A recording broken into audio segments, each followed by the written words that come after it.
So, from the perspective of initiating different formlessnesses in your own awareness and knowing that every past mistake is never really a mistake, it's just a timeline that you assumed yourself to be in, and changing and morphing into the dimensionality of your own experience, being able to blend energies within how you can change and manipulate the energy around you in your own reality. So, this means that you're able to really change how you feel about reality as a whole.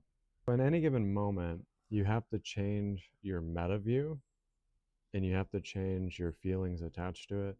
And you see that everything is not passing you by and you're not the observer observing at the core of it. You can actually change the direction of how reality is coming towards you. And you can bend space time if you choose to bend it. This means that you're not trying to mend anything that is broken, that anything can turn into pretty much nothing. And from that nothingness, we can connect into the ability to have it come into awareness, the light of awareness that comes in that makes everything manifest. So everything is not real, but our emotional attachment, our self sabotage, our fight or flight, our ability to not see that it can always happen within the divine timing of how we can connect to it, and our abilities to kind of change and morph into what we want to be in that moment. So, this means that you can't assume, you have to break down the law of assumption. And so, by you not fighting your ego, you not fighting yourself, this means that you give in to the divine will, that you can have divine justice from anything that you've ever experienced. This meaning that you can really transcend and have a clean slate and have a new existence and be interconnected to who you really want to be. In this moment, you don't have to feel as if you're trying to do something because you're not trying to focus so wholeheartedly on the doing aspect, but you're making aligned actions. You're making a direct correlation to how you feel and connect to energy. This is a sense of purification. This is a sense of opening up in a bigger way. And so this means that you can see that the deep water horizon can change from sundown to sunset. And that at any given moment, if you see yourself in hell, if you see yourself in negativity, unworthiness, bastardization, and lustful nature, and a way of disassociating. So, this is why everything feels so disorienting within hypnotic programming. This means that now you're focused on what you actually want to listen to within the recording that you play yourself. So you have to break down that recording and not play it again and again and again, and then be in that revolving door and then step out of it. And then once you step out of it, there's something clear and distinct within yourself that changes. It's something very powerful, it's something very impactful that changes your whole reality. And you don't have to feel like you're trying to do something, but you can absolutely do the things that are necessary in your reality. So this means that you're changing the direction, you're changing how you view your reality, you're changing how you're not playing within the victim state.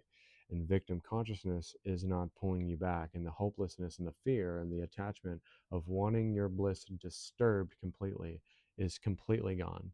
You don't want that. You know that you don't want that. So why would you entertain it?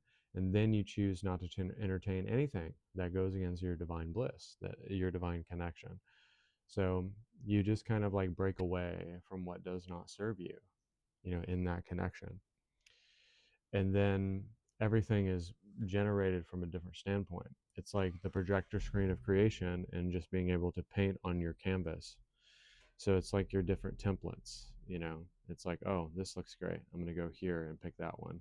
And then it's like you moniker your deliberate map that you're able to create. It means that you have a moral metaphysical compass within yourself to not replay the same programming or the same ideologies or the same things that you choose to do all the time. And then instead, yeah, the money's not there. Yeah, the things that you think that you don't have are really not there at that moment in time, but they can be if you want them to be, if you want to connect with them and you want to be a part of that, connection to God. You can be there again. Doesn't mean that you can't. You just think that you can't. You just feel like it's never going to happen. Well, why would I even bother asking God of anything, right? And then your higher self, another thing, your higher self is never placing you in circumstances, situations, experiences, and things that you cannot handle. The higher self wants what's best for you. The higher self always wants you to learn what your soul reincarnated through the veil of amnesia, to forget everything and to learn it again. And so your guides are not here to intermeddle with your affairs either. So they're not here to like try to moniker and buffer out your reality. Usually, when it's like coming from a sense of unalignment and unassuming nature of truth, then that's when they kind of come through and they're like, wow, what the hell are you doing? You know? And then once you channel the energy of your high council, of your guides, higher self, as an oracle of love, light, and wisdom, this means that you're channeling the essence and the dimensions and the denser energies of your consciousness. So this means that you're connecting to that, which is always forgiving, which is always loving, once again. So um, there's something within all of us that wants that. But sometimes we're not asking big enough out of ourselves and out of everything else in our lives. So just be yourself, be connected, and be loved.